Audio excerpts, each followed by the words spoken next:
Сәлеметсіздер ме, құрметті оқушылар?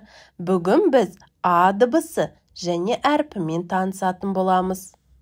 А дегенім атаң, ақ тілекті батаң, ақыл сөзін тыңдап, ардақтай біл, ботам.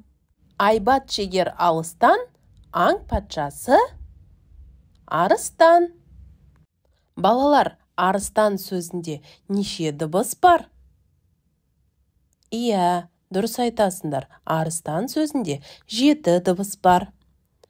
Арыстан сөзі қай дыбыстан басталып тұр?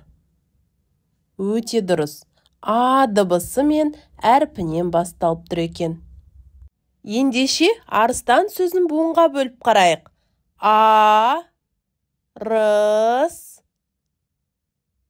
Тан. Неше буын болды? Дұрыс айтасыздар, 3 буын болды.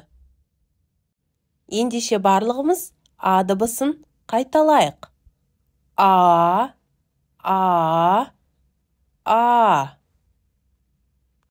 А дыбысы дауысты дыбыс. Сондықтан оны қызыл текшемен бояймыз. А әрпінің жазбаша түрі осындай. Мұқият қарап, дәптерге әдемі жазыңыздар.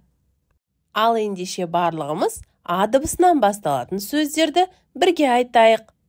Ата, ана, алма, анар, ат.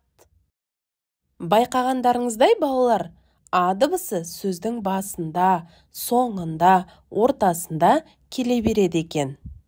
Ендеше біздің арнамызға жазылып, лайк басуды ұмытпаңыздар.